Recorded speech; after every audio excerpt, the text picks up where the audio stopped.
Utah, baby. Utah, baby.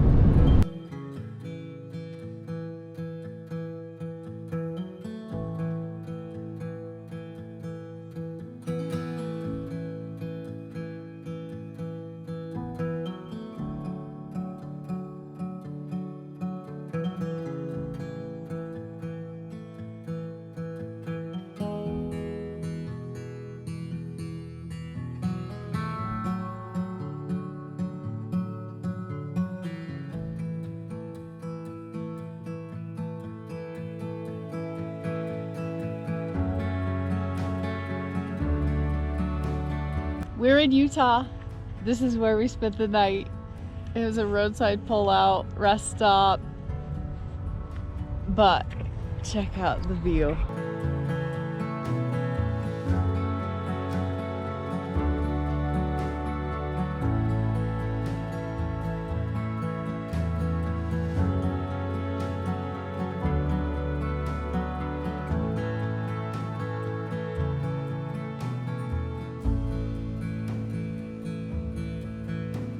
And I guess in the late 1800s, Butch Cassidy and his ilk hid out down here from lawmen.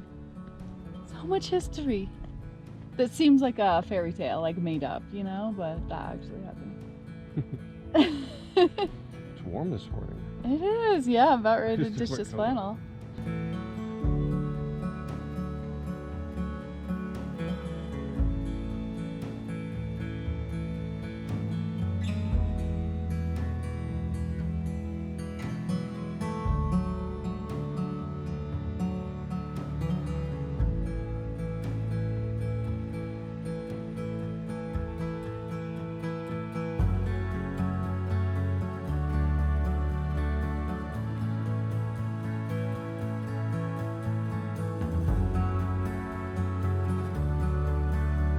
Gotta turn around.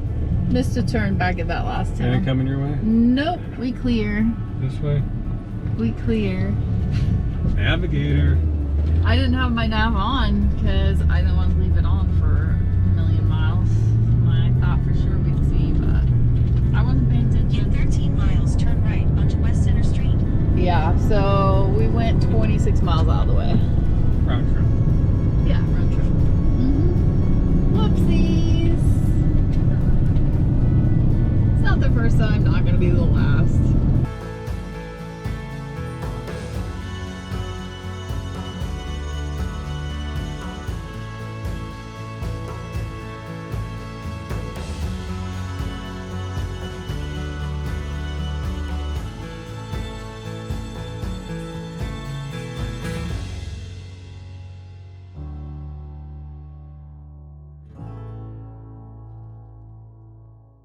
Aren't these so cool? You know what I think they are? Because you can see inside there. And they're black, like they've been burned. I think these are kilns of some sort. What would they be used for though? Do you guys have any ideas? Maybe this was a mining operation and they melted something in there? I don't know. Yeah, they're definitely kilns. Yeah. How cool is this? You know those are just made by hand. Yes. And when? I'd like to know. Once we have better service, we'll have to look this up. This is literally in the middle of nowhere in Utah. Yeah, so we're on a road about a half mile from here, and I don't think we've seen a car in either direction for 15-20 minutes. Yeah. Was it a town of Milford last? I think so, yeah. Milford, and then we're coming up in the heading towards Eli. And Baker, Nevada. Yeah, Baker. Yeah. Middle of nowhere, but I want to go over here too and look at what this is over there. Was it like an old... See people with boondocks here. There's a fire. They sure have. Dave was able to get enough service to get out and figure out what these are. Frisco charcoal kilns. The Frisco charcoal kilns are remnants of a silver mining in the Utah ghost town of Frisco. They remain as a visual documentation of the state's mining history. It's outside of Beaver, Utah, which is where we were. Smelting is the process of extracting metal from ore. Charcoal-fueled smelting in both pits and kilns have been used in Utah since at least 1872. Overall, there were 36 beehive-shaped smelting kilns operating in the district. The five granite beehive-shaped charcoal smelting kilns have survived in Frisco. Were created by the Frisco Mining and Smelting Company under the supervision of Benjamin Hampton for the Horn Silver Mine between 1877 and 1880 for $500 to $1,000 a piece. Each kiln varies in size from the other, anywhere from 16 to 32 feet in diameter. The company was hard hit by the Horn Silver Mine cave-in and eventually closed up shop in 1884. The silver kilns were added to the National Register of Historic Places in 1882. Wow!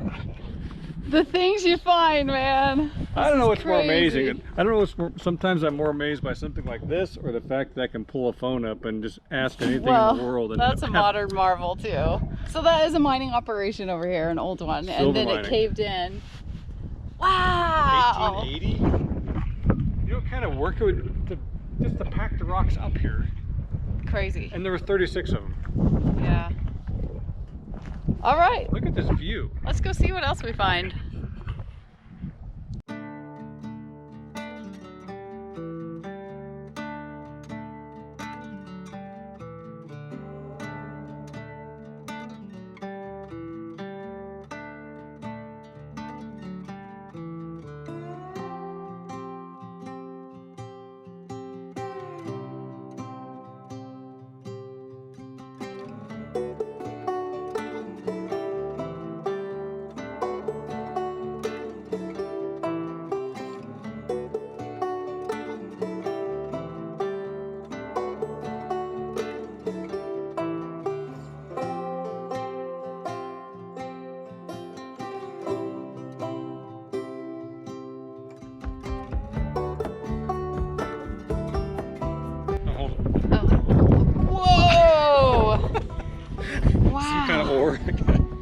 Oh, that scared her. Wow, that is seriously heavy. What a cool random find, and I love all the random again with that word, mining equipment over here that remains. I wonder if there's still silver in there. You said it had a cave in and they abandoned it, so why aren't they still mining it? I have questions, but I could almost picture how lively this area must have been at one time. Yeah. Those kilns are rad. Whew. Okay, let's get some AC going. So up the road, just like a quarter mile, there's an official marker here, and it talks about the mining town and what it once was.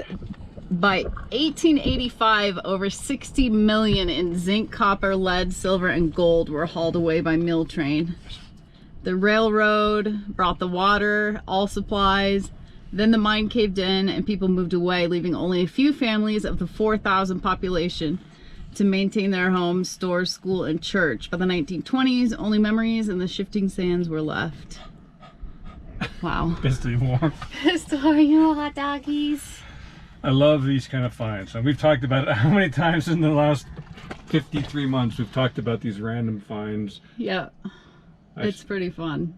No tourist type information. Like a lot of ghost towns you go to and you got to pay to go in there, and there's kind of some cheesy stuff, but this is the real deal. Definitely the real deal, and really fun that we stumbled on it.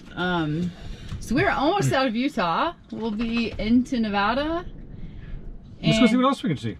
All right, we'll see you down the road. Carry on. Carry on.